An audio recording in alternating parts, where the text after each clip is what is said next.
भक्त मात्र कहता है कि माँ तो बड़ी कृपामयी है। फिल्म होए फूल और पत्थर।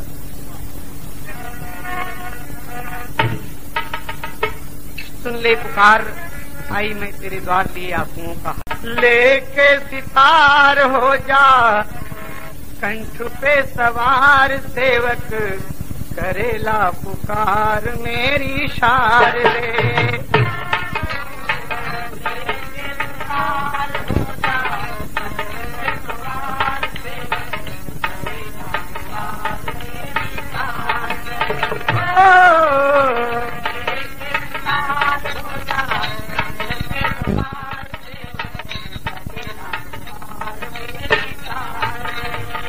दया मया मांगू तुझे झोली पसार, लेके सितार हो जा कंठ पे सवार सेवक।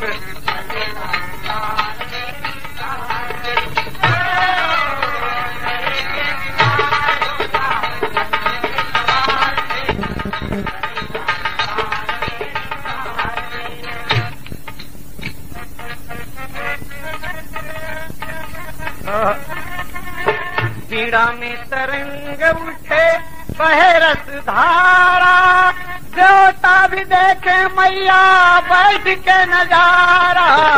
बीड़ा में बहे रस धारा, देवता भी देखे मैया बैठ के नजारा।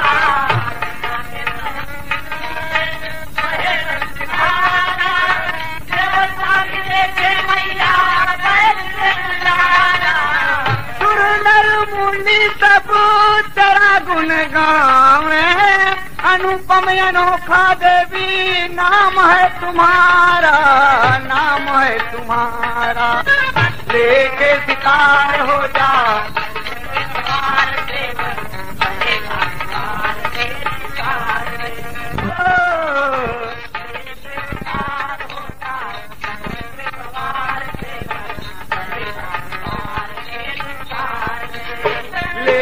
सितार हो जा कंठ पे सवार सेवक करेला पुकार मेरी शारदे।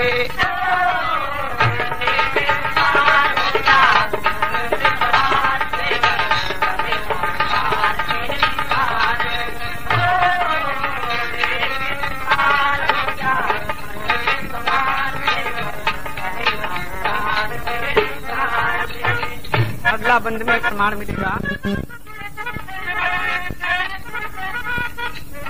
सेवक का मस्तक पग पे समझो माँ फूल है, सेवक का मस्तक पग पे।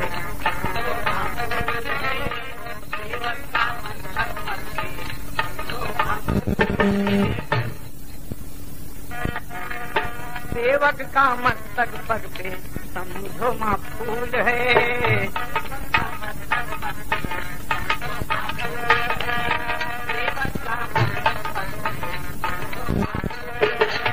क्षमा कर देना जो कुछ हुई मुझसे भूल है, क्षमा कर।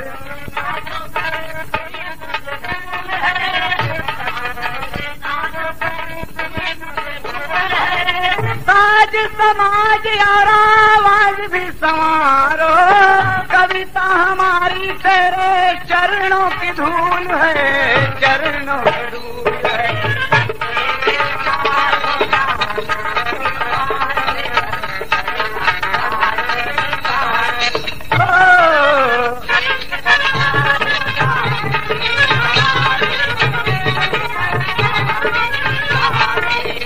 लेके सितार हो जा कंठ पे सवार सेवक करेला पुकार मेरी शारदे।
बहुत अच्छा बेटा, बहुत अच्छा।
भर के चला और जनकपुर में जाकर के गड़वा दिया। सूखा में दो प्राणी चलाते थे हल, घट से एक कन्या विधना ने जन्मा दिया।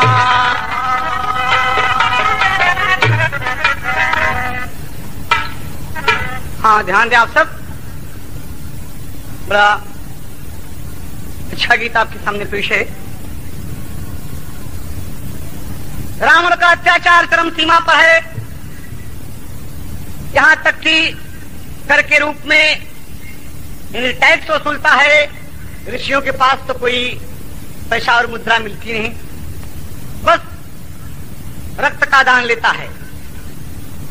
और वही रक्त एक कुंभ में, एक घड़े में भरकर जनकपुर में गड़वा दिया। और एक मरतबा जनकपुर में सूखा पड़ा। ज्योतिषियों ने विचार किया कि अगर राजा रानी नग्न अवस्था में हल चलाएं तो वर्षा होगी। महाराज जनक जी ये बात सोचे कि मेरी प्रजा को इससे सुख मिलेगा, मेरे नग्न होने में क्या हद है।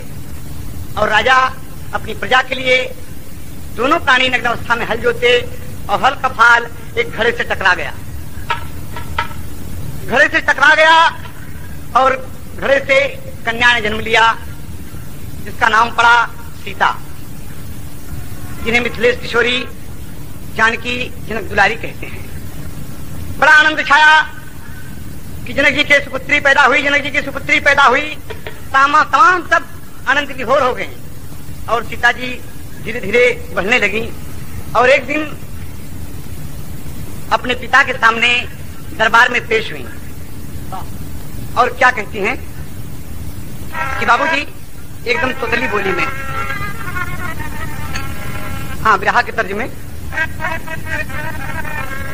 स्वर्गीय भुल्लू दादा स्वर्ग चले गए लेकिन उनकी याद में ये दो लाइन। सिया दुलारी बिटिया नैहर नगरी रहे कुंवारी, सिया दुलारी बिटिया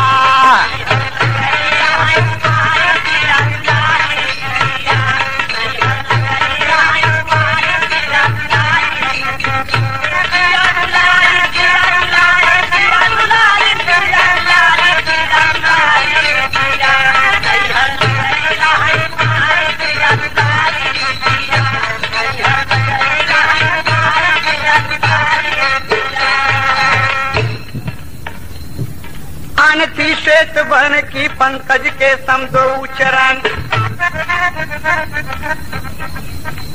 अच्छा, सुपर कार्गो ट्रांसपोर्ट। हाँ, सती समान थी श्वेत वर्ण की पंकज के समदो चरण।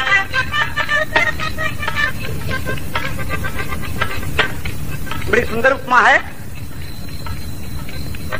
मृगा समान नेत्र दो शोभित, जाके पिया से करें कथन, जाके पिता से कहें कथन। नूतन पल्लव के समान दो अधर कपोलन का वर्णन। तो तली बोली में मिथिलापति जी से जाकर बोले बचा।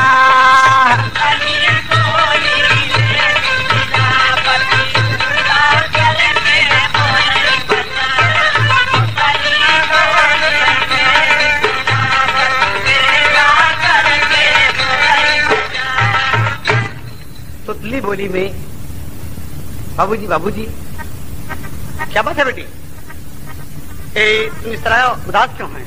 कहा एक बात कहूं? कहा बोलो, क्या कहना चाहती हो तुम? छोट की सीता जी और बोल रही हैं, कहें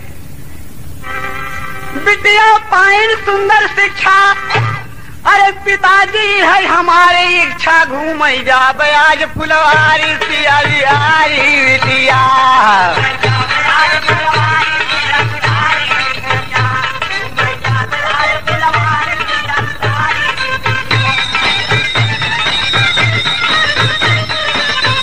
नहीं है कुंवारी सिया दुलारी बिटिया।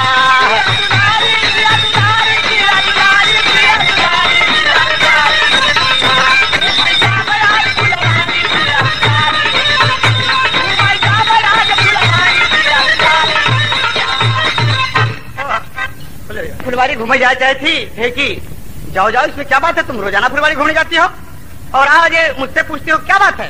कहा बाबूजी ये बात है कि हमारे साथ हमारी कुछ सखियां जाएंगी, इससे आपसे इजाजत लेना मेरा फर्ज था। है कि हाँ हाँ हाँ जाओ और समय से वापस आ जाना। अरे जब बाबूजी के हुक्म मिल गए तो सिया जी खुश हो गई और अपने सखियों को कहती कि आओ चले फुलवारी। तो देखें आप फुलवारी की तरफ जाती हैं, तेरी का भाव लगत है।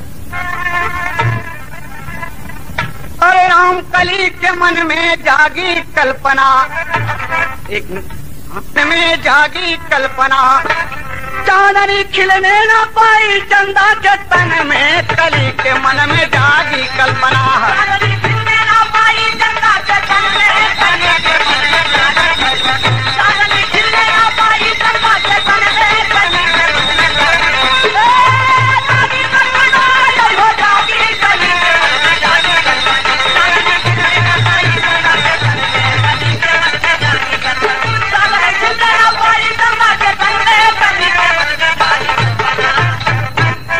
का खिलौना बनाओ, जिसका खिलौना सबसे अच्छा होगा उसे पुरस्कार मिलेगा। कहने ये बात कहें हाँ, और सब सखी खिलौना बनाने लगी। देखें आप, नाही तुम्हारे हुआ, नाही तुम्हारे हुआ, नाही बयाना, सीता जी मटिया के बनवई खिलौना, सीता जी मटिया के बनवई खिलौना, सीता जी मटिया के बनवई तुम्हारे नहीं आती खिलौना, सीता जी मटिया के बनवई खिलौना, सीता जी मटिया के बनवई खिलौना। देखें सब सखी माटी लैके आपन जब खेला बनवई, सिया जी सोचे कि सब ही अलबेला बनवई, कौनो गोली बनवई और कौनो तो गोला बनवई, कौनो सखी बैठ के भई जाते जतोला बनवई। खेल बना रहे हैं नन्हे, सब सखी माटी लेके आपन खेला बनवई, सिया जी माटी के एक सुंदर गदेला बनवई। बड़ा सुंदर लड़का बनाई और बनाने के बाद जब आदि शक्ति देखने लगी तो बड़ा सुंदर लगा कि अरे इतनी सुंदर रचना हो गई। मिट्टी का पुतला बना है।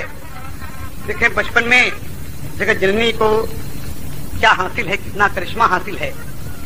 बारी सीता जी आदि शक्ति ने उसमें जीव अंश डाला है, जान पुतले में आ गई हुआ उजाला है, जान पुतले में आ गई हुआ उजाला है, जान पुतले में आ गई हुआ उजाला है।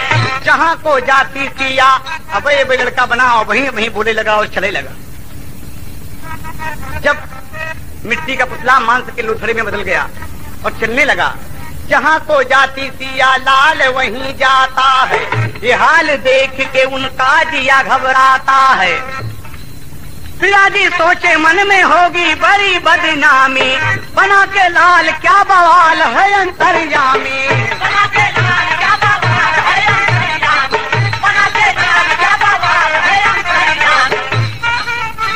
अरे ललना लटाई दिहली धरती बिछौना, सीता जी मटिया के बना वही खिलौना।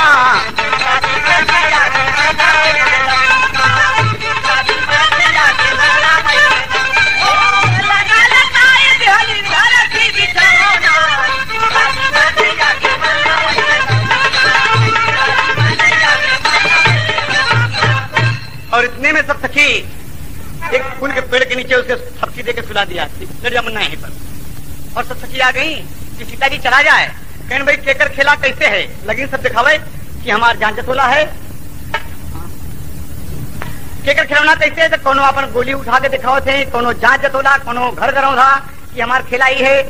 पिताजी कहें कि सब खेला बेकार है। कहें तोहार खेला कहाँ है? कहें ऊ पेड़ के नीचे देखा।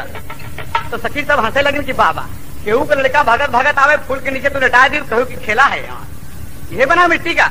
हमारे लोग का तो मिट्टी का खेला है, तुम्हारी मान से किलो धोने में कैसे है? कहें कि सही बात है, अच्छी बात है, ये हमार बना हुआ है, ये खेला मेरा है। तो कहीं सब गलत बात है, तो झूठ बोले थे। और इतने में कहा कि झूठ बोले थे तो कोई बात नहीं, सब खेला यहीं पर छोड़ दो, पुरस्कार किसी को नहीं मिलेगा, चलो। और जब चलने लगी तो लड़का उठ गया, लड़का उठ गया और कहता कि अरे बाप रे जगह जननी पलट गई कि कौन बुलाया मुझे। तर्ज है फिल्म राजा और रंग।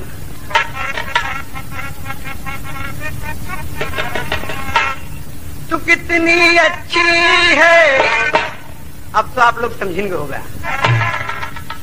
तो लड़का ही कहता है तू बड़ी पापिन है, छोड़ के जाती है, बीच फुलवारी है, ओ माँ, ओ माँ।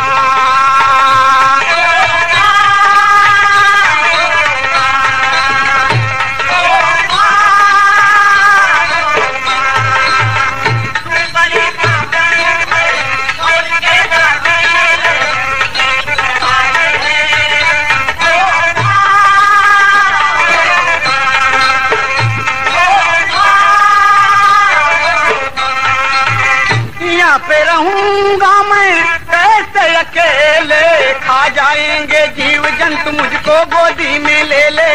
खा जाएंगे जीव जंतु मुझको गोदी में ले ले, खा जाएंगे जीव जंतु मुझको गोदी में ले ले। लाल मैं तेरा हूँ, लाल मैं तेरा हूँ, तू तो महतारी है, मेरी महतारी है, ओ माँ, ओ माँ।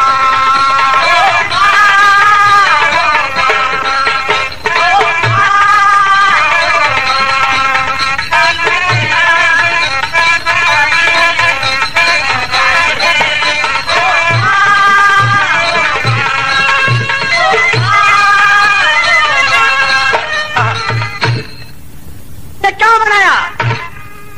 अगर फुलवारी में छोड़ के जाना था तो मुझे क्यों बुलाया? और इतना सुन के सीता जी वापस आ गई और छोटा सा लड़का गले से लगा ली, ना मुन्ना तुम नहीं रहोगे। कहा वो रोता है कि मैं मर जाऊंगा यहाँ अकेले, तुम मुझे छोड़कर क्यों जा रही हो, तुम मेरी माँ हो। अरे बाप रे, हाँ मुन्ना हम तो क्या आशीर्वाद देती मुन्ना। क्या आशीर्वाद देती हो? देखें राधे श्याम तर्ज में।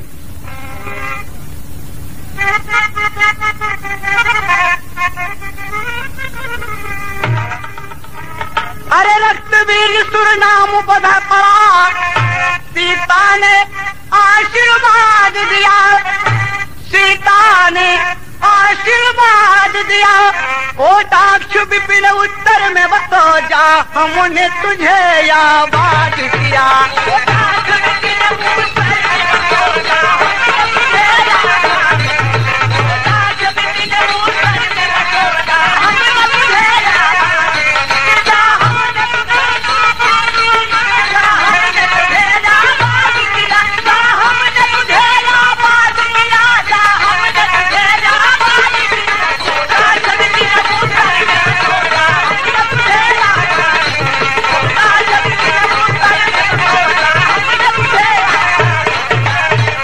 जाओ बेटा, तेरा नाम रक्तासुर होगा और कोटाक्ष वन में जाकर तुम एकाकी राज करो।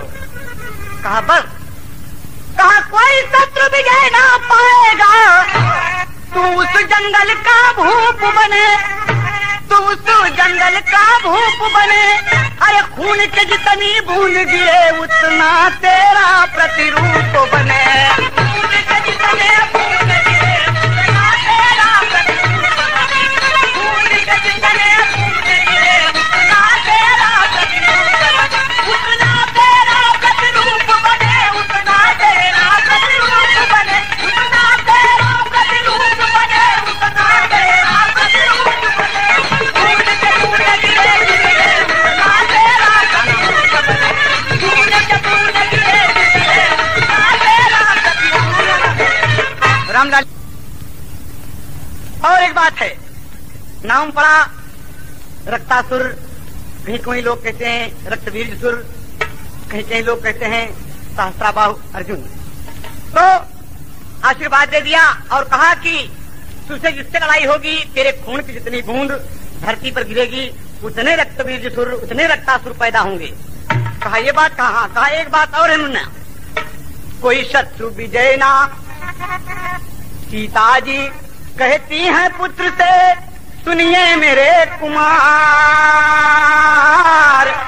और मेरे ही हाथों से बेटा होगा तेरा संहार,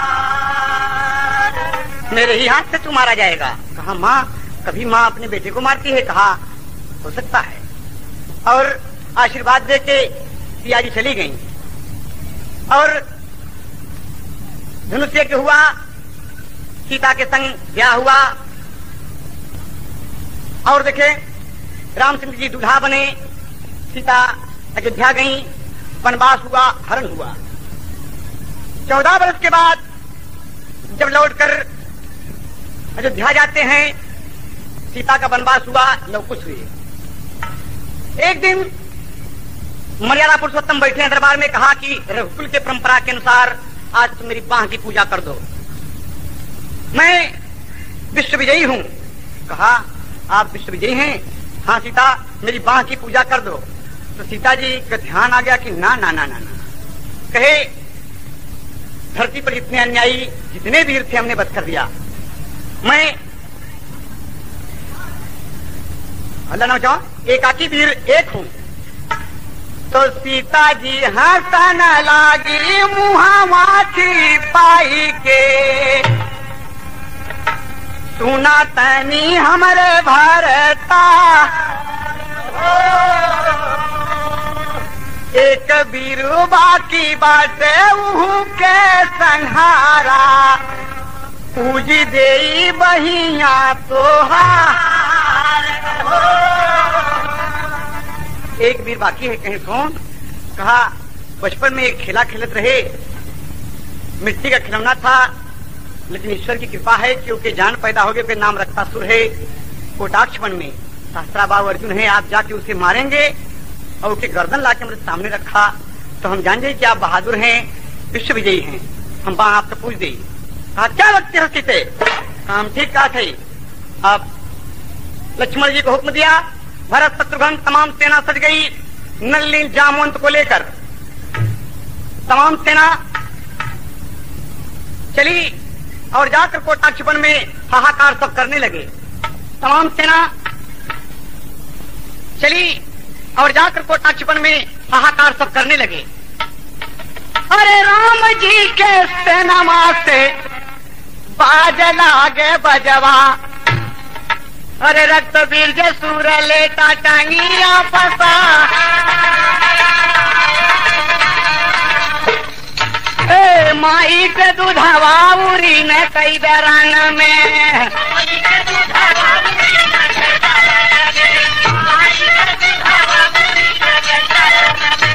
जागी के भारत बीर तो चला निहार, अरे के करेगा दोरिया में जामल बाटे बरावा,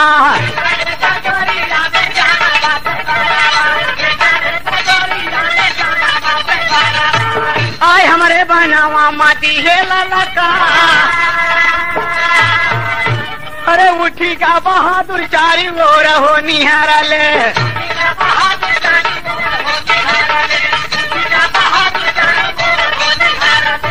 एक वरी रक्त वीर्य कई हजार। एक तरफ तो रक्तासुर अकेला है, एक तरफ कई हजार सेना। देख के पागल हो गया कि रे बाप रे, और ध्यान दिया कि हे माँ हम पर बड़ा कष्ट पड़ा है। और जब कष्ट पड़ा तो सोचने लगा कि अरे बाप रे, गदा और मुंह का घर का तार बाबू फेंकले,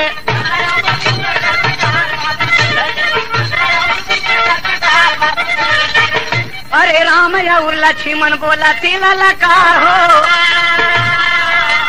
भरत शत्रुघ्न करती लड़ाइया,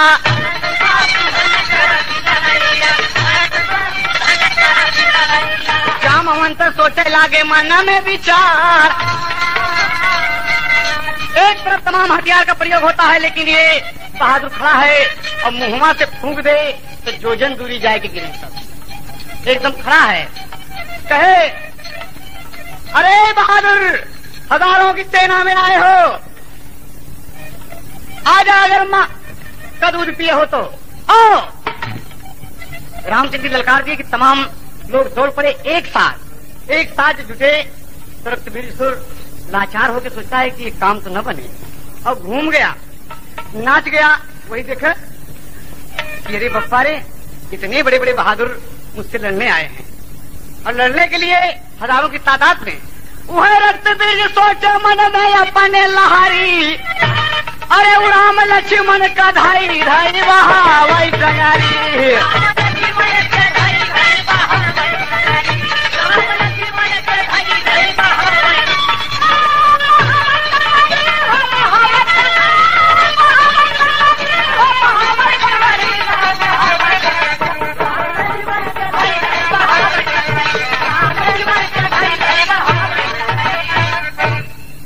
द्वितीय को आओ तो अंगद हनुमान जामवंत तब विचारे, भरत शत्रुघ्न खड़ायक किनारे। सब रह पसीना पूछते बाप रे, अरे बाप रे, और घेर के दौड़ के खड़ा हो गया।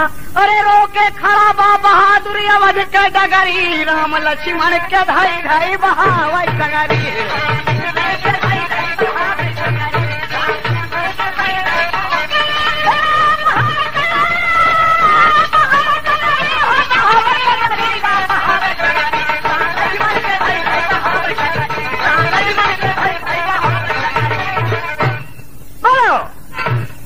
और भगवान हुक्म दिए कि शत्रुघ्न तुम्हारा जन्म शत्रुओं के विनाश के लिए हुआ है, जाओ शत्रुघ्न। शत्रुघ्न कहें कि ये बात हमसे न कहा।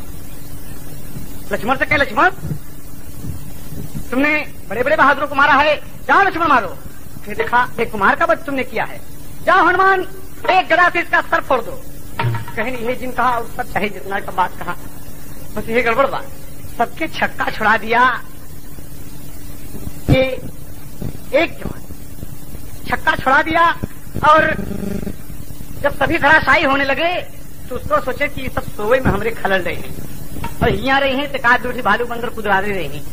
जैसे मन में विचार करे माई का खलौना, अरे चादर आकाश बनल धरती बिछौना, अरे सबका उठा के फेंक के लाया अवध का नगरी, राम लक्ष्मण के दाई दाई बहावई डगरी।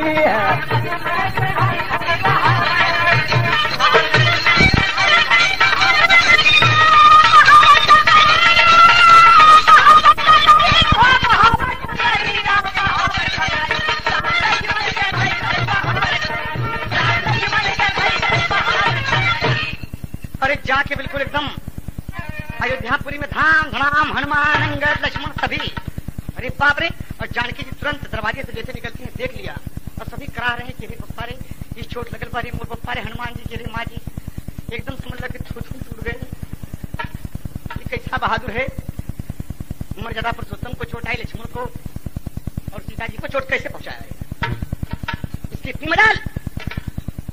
और वही जगतजननी को क्रोध सवार हो गया। अरे खरगे और खप्पर तब उठा वाली जोगिनिया, दिहली कसी फेकार अपने मुड़वा के पार। अरे चंडी के रूपवा बनवली भवनिया, अरे मैदान की ओरिया चलली हो सीधा।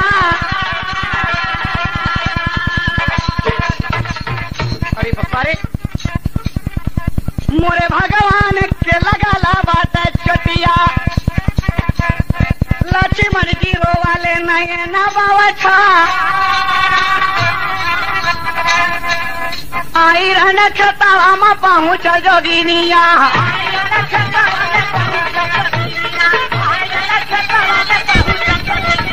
हाहाकार कई के कराली ललकार। अर्जुन तुम गद्दार हो, मैंने तुझे इसी दिन के लिए बनाया है कि मेरे भगवान को तुम चोट पहुंचाओ। वो मेरे पति हैं। वो देखा उठी गा गदेला सुन के माई के आवाजिया,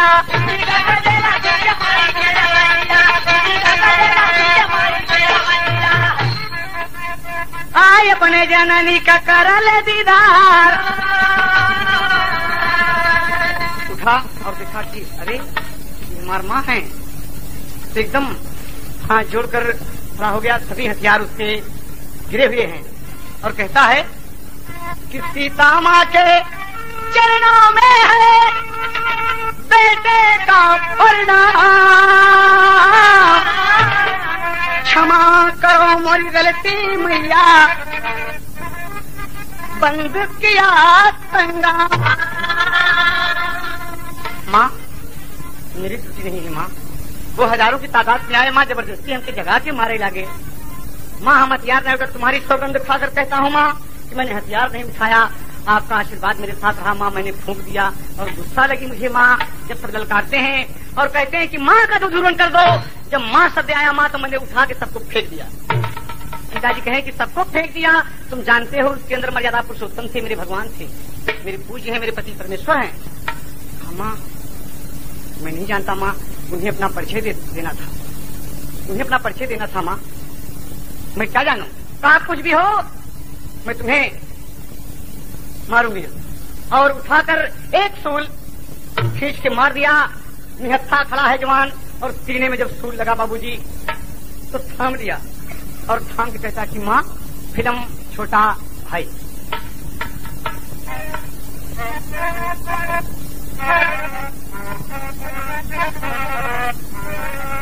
माँ मुझे अपने आंचल में छुपा ले, गले से लगा ले, और मेरा कोई नहीं। देखें शूल चुभा हुआ है, अब खून बह रहा है, अब खून के बूंद जितने गिरत है उतने रक्त का असुर पैदा हो जाए। ये उन्हीं का वरदान है, उन्हीं का आशीर्वाद है, उतने बहादुर वहाँ पैदा हो रहे हैं। लेकिन असली खड़ा है क्या कहता है कि गर्दिश में मुब्तला हूँ सुनो दर्द के नाले, पर पाँव में छाले, गर्दिश में मुब्तला हूँ, गर्दिश में मुब्तला हूँ सुनो दर्द के नाले, मुश्किल से बचा ले, बता दो हमें जाए कहाँ।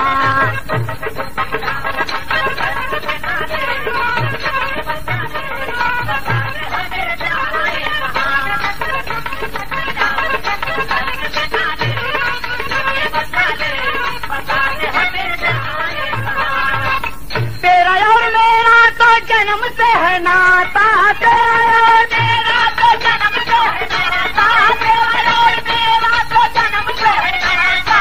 मैं हूँ लाल तेरा और तू है मेरी माता। रोता है तेरा लाल माँ गोदी में उठा ले,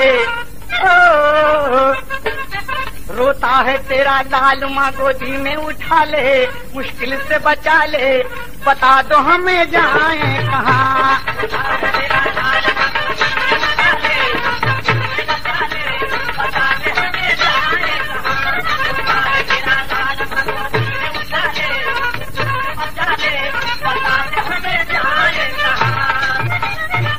कोई बिनती तुम्हारी नहीं चलेगी। अरे भाव कई गिनिया जो गिनिया ललकारे, अरे मारे लागी सीता मैया आगे हाथिया, खुनवा का बूंद जब धरनिया पे गिरली। गाना का अंतिम भाव है, रक्तासुर पैदा भइले कई हजार, अरे केका मारैया बसीता जोगिनिया।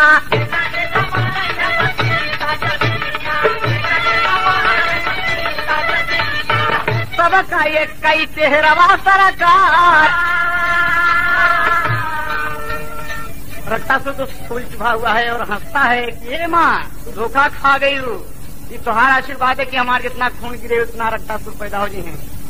हाँ, तो सीता जी को याद आ कि अरे बाप, और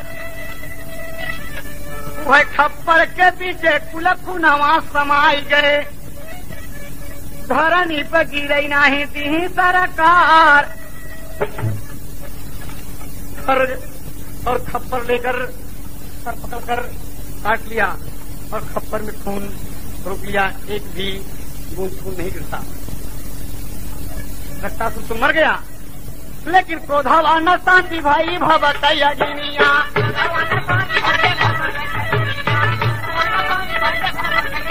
अरे रे बबुआ मचला हाहाकार हो,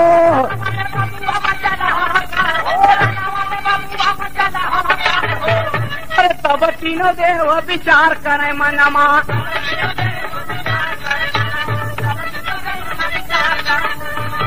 अरे दुनिया का हो ही जाई या वही संहार हो, दुनिया के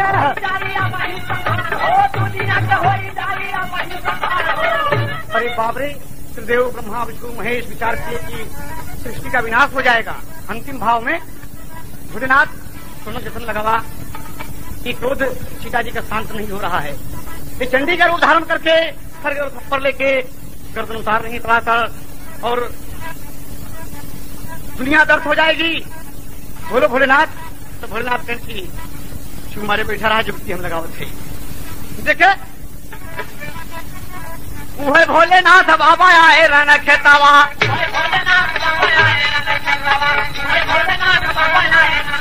अरे रहिया मलेट गए टंगिया पसार हो,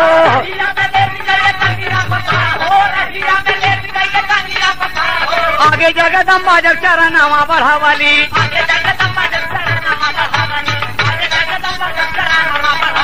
रही के जननी का चले तलवार हो।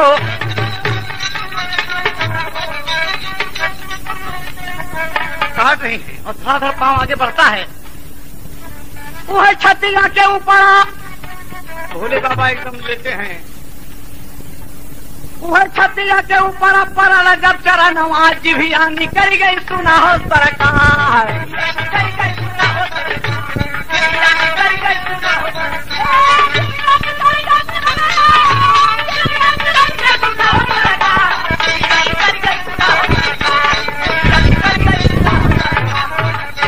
बाप रे, माँ ने अपने हाथों अपने पुत्र का खून किया और शंकर जी के छाती पर जिससे पांव रखना चाहा जीभ निकल गई। अरे बाप रे, और जब जीभ निकल गई तो कभी को लिखना पड़ा। खप्पर वाली काली खप्पर वाली बन गए रहे खून के प्यासी। अरे स्वामी गीतानंद कहे भूल भय स्वर्ग निवासी। अरे कली के मन में जागी कल्पना, यादव रामधार जी तरह हमें शरण में कली के मन में जागी कल्पना है।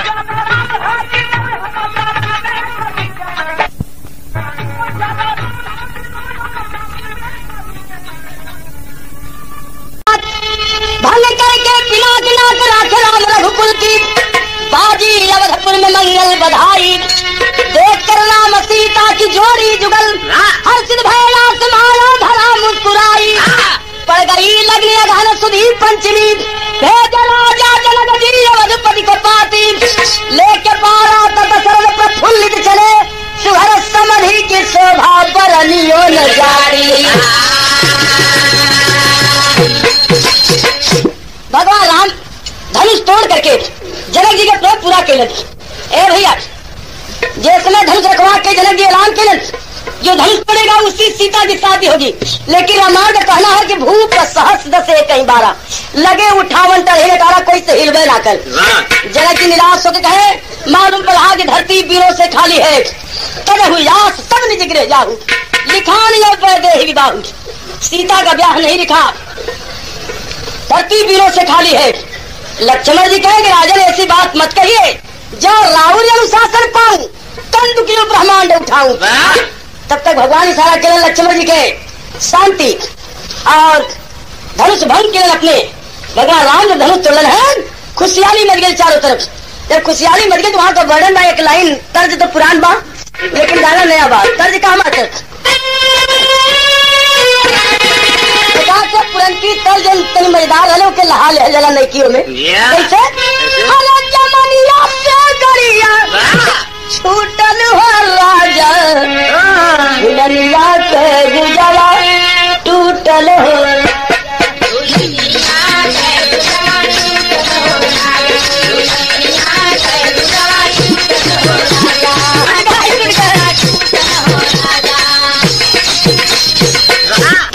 लेकिन गाना का भाव बाप अरे कल खुशियाँ गली गली खुशियाँ की कली मुस्काए सुघर से हरा जबर घुबर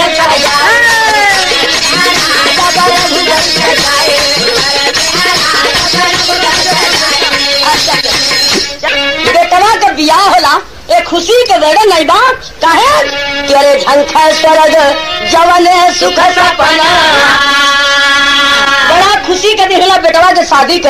अरे जहाँ राम ऐसा बेटवा के शादी है वर्णन का हो कोई करी ए भैया ये छठ है स्वर्ग जवन सुख सपना बड़े भाग आयल है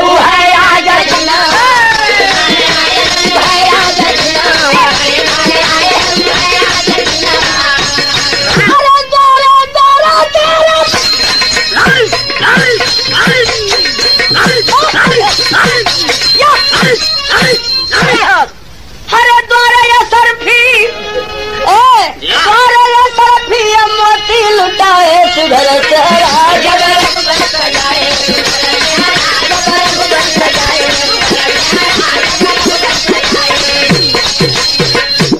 भैया जनक राजा अयोध्या पाती भेजोलन कि आपका बेटवा राम धनुष तोड़ के हमार पर्व पूरा करें बारात लेके आ जा। लेकिन यहाँ कभी कहना हो कि राम का ब्याह सुन के आसमां भी झूम उठा अब पुष्प पराग राग भ्रमर अधर चूम उठा साज गजबाज शोभा साज गजबाज विपुल रथ पे सवारी निकली नाल की पाल की रघुबर की अगारी निकली। क्या भैया संग सहनाइयों का चारों दिशा शोर हुआ नाचने गाने को बेशक जिगर विभोर हुआ। बेटवा का ब्याह पड़ेला तो घरे में बुढ़िया आजी रहली वो दिन खुशी में अपन उम्र भुला जली। मेहरारू कहने की आजी तनी आज नतिया के ब्याह में तनी तोहू नाच दे तू तो तनी बूढ़ा भी अपन खुशहाली में नाच लेली। तो कहना पड़े कि संग सहनाइयों का चारों दिशा शोर हुआ नाचने गाने को बेशक जिगर विभोर हुआ। अरे कोई करिया टोपी करिया मुंह ले ले सगुन पहुंच गए।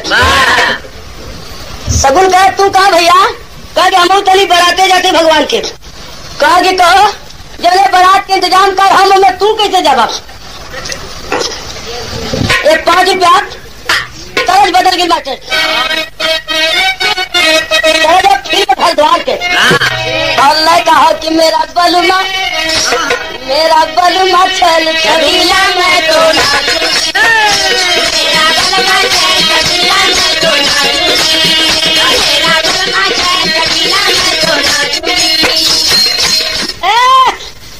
तरज है लेकिन गाना का भावा कि सगुन या सगुन से कह कि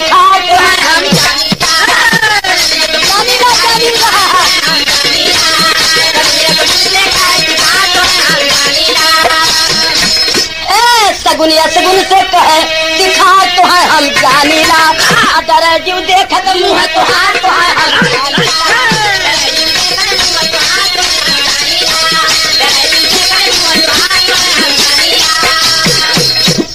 काले तरफ पर करिया कुर्ता काली टोपी लगा के राम धनेश इनका तो मतलब उज्जैन बात राम धनेश साउंड सर्विस काली जगदीशपुर तुर पे लाले कर करिया कुर्ता काली टोपी लगा के अरे डर लगा पछही से तोहरे क्यों डर उदाया के पहले देवा काम बिगाड़ तोहर यानी ना तो तोरे परछाई से काम बिगाड़ जा तू सोगहगर बारात में जाबा खबरदार आज तो करिया उजाहे न दे सगुन डांटत बा असगुन करके देखा भाग एक बात बता थी कहे का क्या हम बराते जात कहे तो जाए ना दे तर्जमा बदल गई मैटर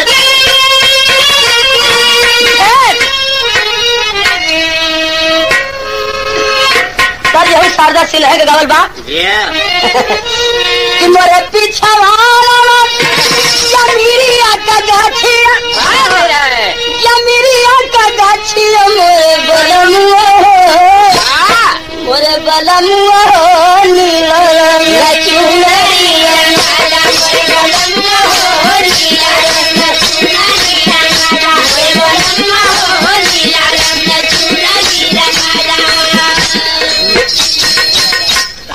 असगुन कहत बा कि भाई हमारे कहीं नंगुआ बता मैं कमुआ को खराब न करो उनके जायदा कमावा से पढ़ी के बदनाम हो ना नमावा बदनाम हो ना मोरे संगतिया हो मोरे किस्मतिया हो लिखल नहीं राम के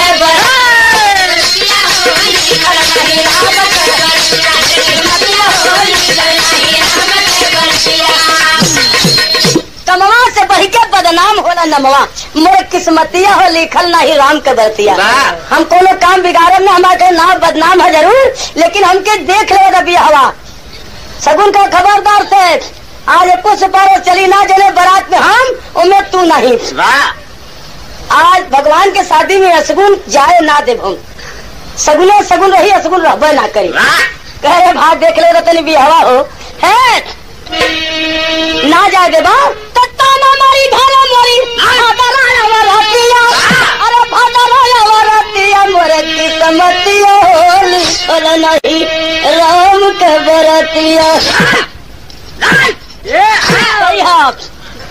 भदरा वो कसगुन के मेहरारू के नाम और भदरा कलश के मेहरारू से कहा लेके जाती भगवान के शादी में हमें लौटा दे बड़ा मेहना मारी हमें जाए मत दा अरे हमके जाए दा सगुन का जाए ना तो दोनों जगह झगड़ा देख के शंकर भगवान आ गए कि राम के शादी में सगुन जाई तो ठीक ना बा लेकिन न जाई तो जो दुख भी हुई ऐसा कोनो उपाय लगा दी वो दुख भी न हो और जाए भी न पावत शंकर भगवान आ गए तो तर्ज बदल गई तरज है बा कि सड़क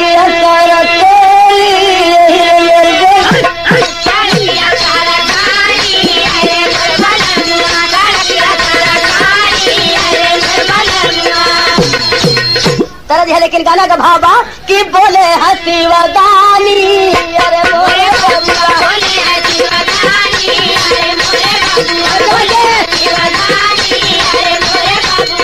शंकर भगवान कहन कि माना मोरी बतिया कि चली हमारे बरतिया हर सदिल मानी अरे मोरे बबुआ दुखी मत हो तू हमारी बारात में चली हाथ राम के शादी में तू ना जाए पैबा सगुन जो इंतजाम कर आज सगुन के दिल में ठन गई हो कि तुम्हें जाए ना दे तो चिंता मत करा आज हम तो के न्योता देती अपने बारात के हमारी बारात में चली हाँ और तुहार कुछ संयम आ रही है अरे भूतावा पर तावा संग नच है डैनिया पिया है सगुन पानी अरे मोरे बबुआ यह सगुन जब डांटा था तो के पानी पियावा चली तो कुछ संयम रही है बाराती में तू आगे आगे रही है देखिए हमारे कहा बिगड़ला शंकर जी कहे तमाम भूत परे डाइन साकिब पिचासी नपई तपई लंगर लू जानर बेबद कुल चलिए वही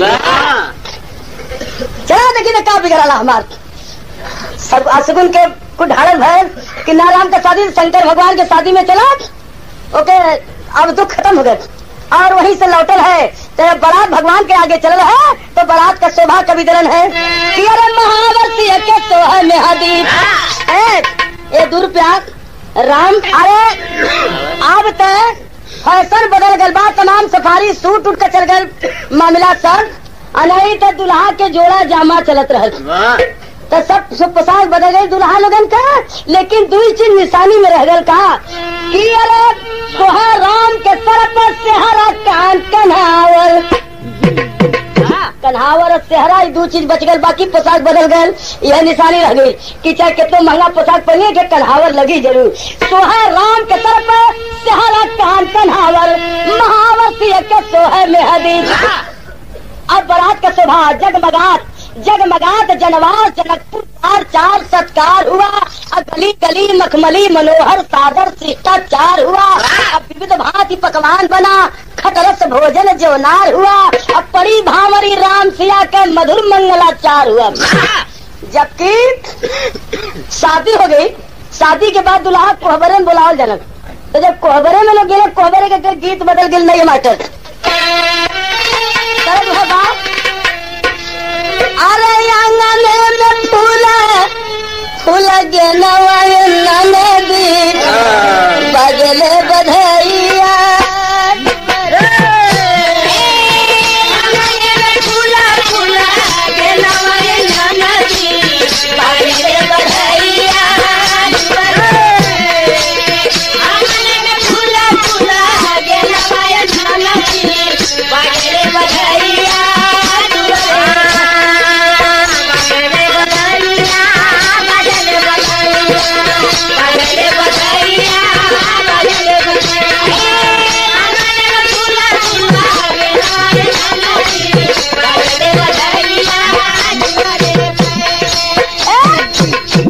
तरह। लेकिन गाना का भाव है भैया कि अरे करली ठिठोली सब सखिया मगन मन आए चार भैया।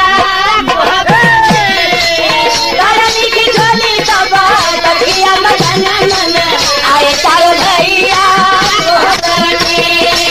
करली ठिठोली सब सखिया मगन मन आए चार भैया। जब कोहबरे में दुल्हा जाला तो मेहरारू बड़ा मजा ले ली। न छुट्टियां रहली सब, कोनो दुल्हा के खोद दी है, कोनो चिकोटी काट ली है, कोनो पीढ़ा के नीचे दिया धर दिया कि बैठक का पुरपुराए लगो, कोनो जूता चुरा को में तेल ना दिया कि पहिरत का फचफचाए लगो। और वहाँ का कहली कि राम का खड़ा हूँ गोरी चुप के चुरावली। अरे गुड़िया स्वरूप देवी नवल सजावली। परस परम सुख अखिया मगनी मन आए चारो भैया।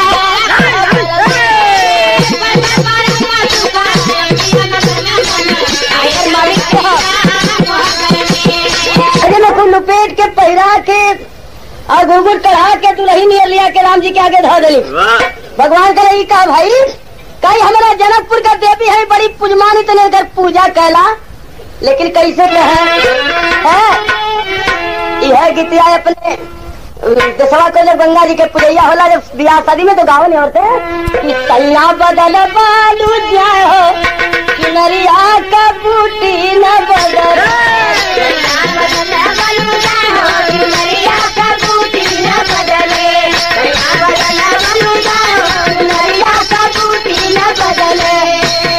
लेकिन गाना के भावा कि देवी का बन के पुजारी मजा ससुरारी मिले।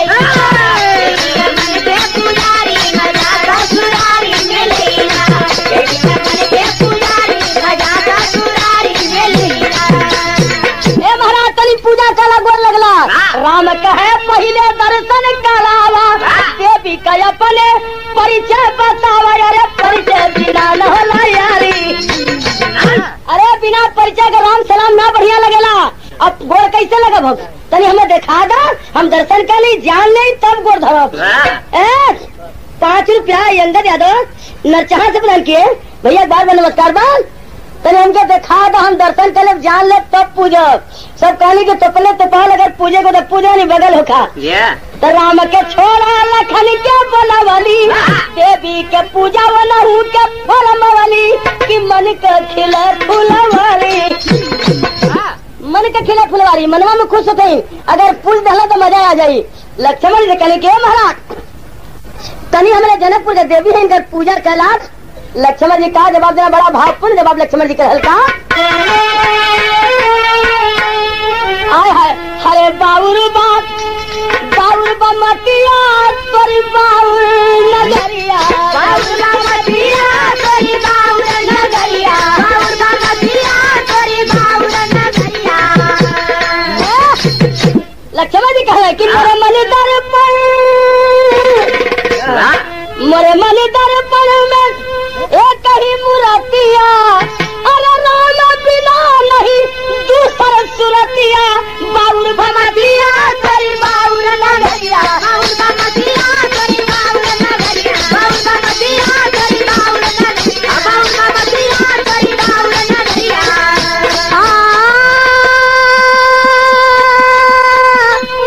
बाउर भमतिया करी बाउर नगरिया करी बाउर नगरिया नगरिया अरे रामा बिना नहीं दूसर सुरतिया बाउर बमतिया करी बाउर नगरिया करी बाउर नगरिया करी बाउर नगरिया मोरे मन दर्पण में एक ही मूर्तिया राम बिना नहीं दूसर सुरतिया बाउर बमतिया करी बाउर नगरिया चाहे जनकपुर के देवी हो चाहे आकाशे को जाए पता लेकर हम तो एक मूर्ति राम के हृदय में बसौले है। वो मूर्ति के छोड़ दूसरे मूर्ति न जानी तो हम पूजब कहाँ लेते कोनो दूसर पुजारी खोजला और 2 रुपया बाजार से दिलन भैया के बार नमस्कार बात है काली तो बगल हट जा महाराज बगल हट जा तो सब पूजा ना सफरी लक्ष्मण जब बगल भैया है तब तर्जमा बदल गई मास्टर ये आप मानी प्रेम बहादुर शुक्ला ओ मास्टर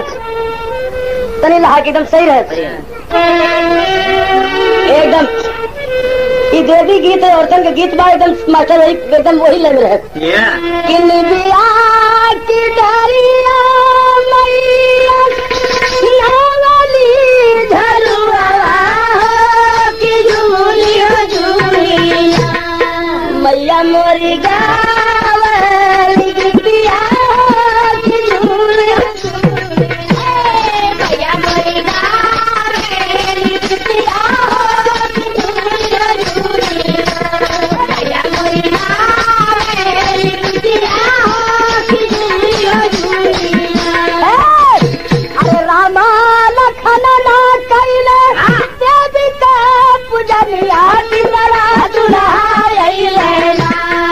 अरे भैया शत्रुघ्न बितनिया तिसरा दुल्हा भैया शत्रुघ्न बितनिया तिसरा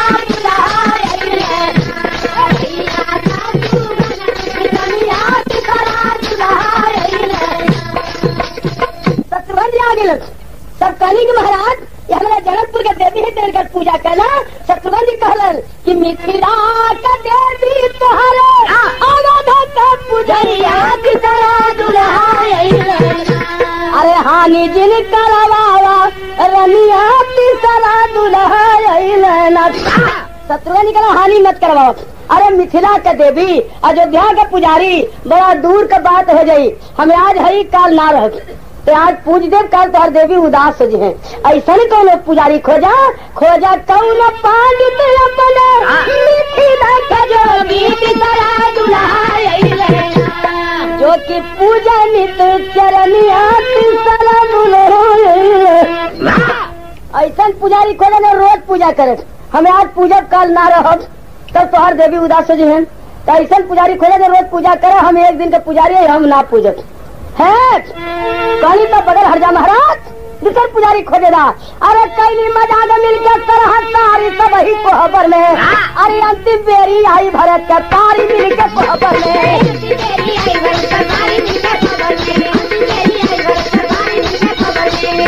भरत जी आगे सब कहीं कि महाराज आपस में राय करते कि कुल बड़ा चलाक बड़ा बड़ा सिखाल पढ़ा लूंगा कौन अमन के खेला में हाथ ना बटे हैं मजा ना आई एक मिली करत की ना एदा वाला कुछ बौरा हदा काम हो जाये एदा वाला बौरा लगता एक मिली कर ना तुम डायरेक्ट कहा तो पूजे के लिए ना पूजत हुआ सब एक काम करा कि कुछ बात में तनी भरमा दा कह दो कहीं भरमा वो आगे बढ़ के भरा जी से कि महाराज हम सब आपके ससुराल के इतनी सुंदर सुंदर सब साली सरहद है हमन के को कहना ना होई भरा जी कहना अरे वाह अजंतवा की ससुराल में चाहे कितने बड़ आदमी रहेला तैसा अगर हंस के मुस्किया के बोल देनी तो फिर समझ लगे जेब में अगर कोई रुपये दे दोगे तो कोनो बात ना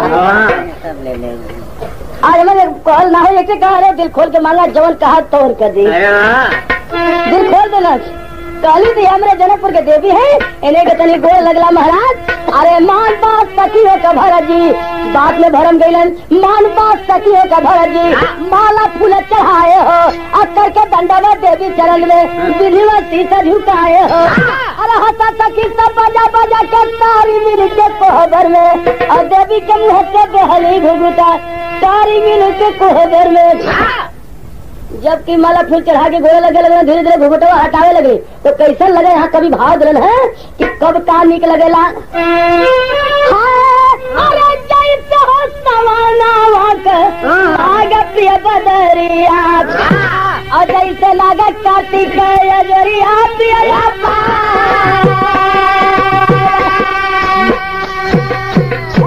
जैसे हो सवाना लागा प्रिय बदरिया, जैसे लागा कार्तिक अजरिया प्रिय कार्तिक का जरिया हुआ। अच्छा पुनवसिया के लौकल है देखा था कब तक माला समझला की जरिया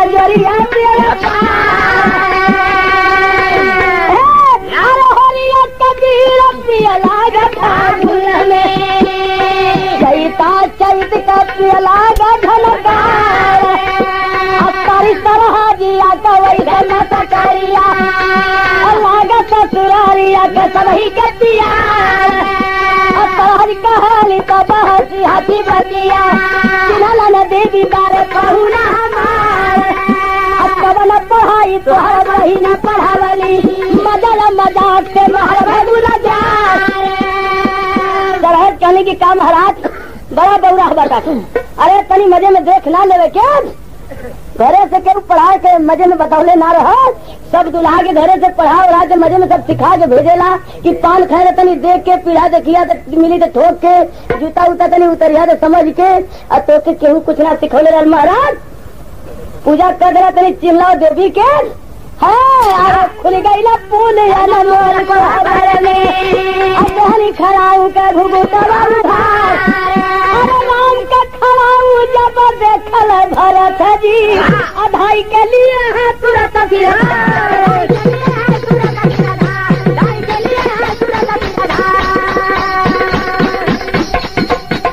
चुनरिया हटा के खड़ुआ खड़ के फेंक गई महाराज। यह देवी है भगवान के खड़ाऊ जब देखलन भरत जी दौड़ के झपट के उठा के माथे लगा लन। अब कहलन है का कि बड़ा उपकार कैली लोगन कहे का, वो तो कैली मजाक, लेकिन अरे बोले बात सखियन सभा में मुस्काई कोहबर आप पवली जीवन भर का साथी हम विदाई कोहबर।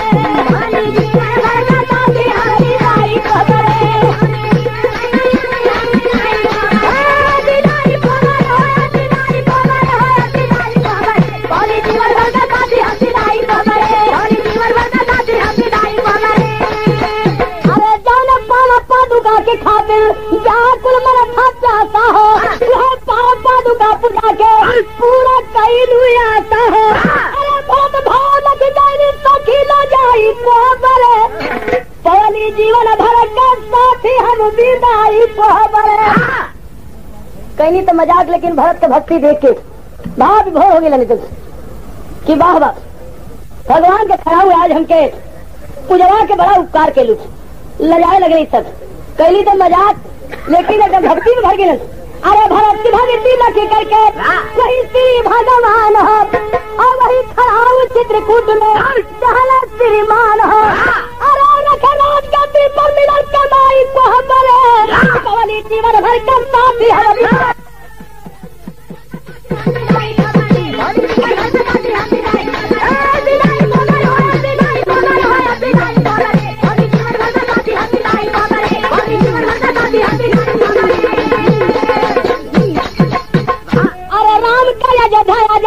बोलावे, और राम जन्म भूमि कोई मुक्ति करवावे। अरे रैया न रैया मिलाई कोहबर, पवली जीवन भर का साथी हम।